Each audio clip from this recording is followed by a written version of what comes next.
ఏడు కొండలు కాదు 2 కొండలే. రాజశేఖర్ రెడ్డి సీఎంగా ఉన్నప్పుడు జీవో ఇచ్చారంటూ నిజం ఒప్పుకున్న కరుణాకర్ రెడ్డి. శామ్యూల్ అనేటువంటి ఒక పంచాయతీరాజ్ సెక్రటరీ జీవో ఇచ్చినాడు. ఇటీవల ఈ వివాదం మళ్లీ తెరమీదకు వచ్చింది.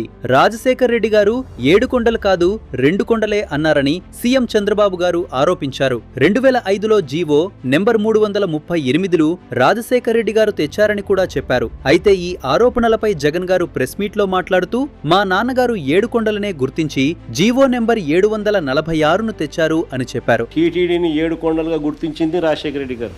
కానీ ఇక్కడ ఒక ప్రశ్న వస్తోంది.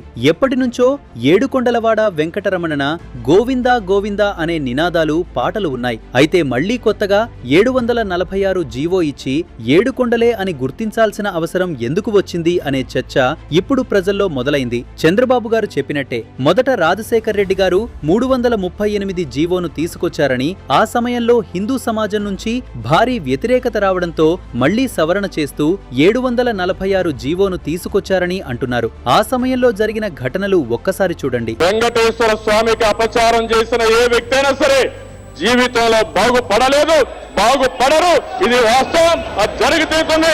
ఆ నమ్మకం నాకుంది దేశం. ఇదే విషయాన్ని తాజాగా కరుణాకర్ రెడ్డి కూడా ఒక ఇంటర్వ్యూలో చెప్పారు. రాజశేఖర్ రెడ్డి గారు సీఎం గా ఉన్నప్పుడు ఒక జీవో ఇచ్చారు. ఆ జీవోలో 7 కొండలు కాదు 2 కొండలే అన్న విషయం ఉండడంతో ప్రజల్లో వ్యతిరేకత వచ్చింది. ఆ సమయంలో నేను టీటీడీ చైర్మన్ గా ఉన్నాను. తర్వాత రాజశేఖర్ రెడ్డి గారితో చర్చించి మళ్లీ 746 జీవోను విడుదల చేశాం అని చెప్పారు.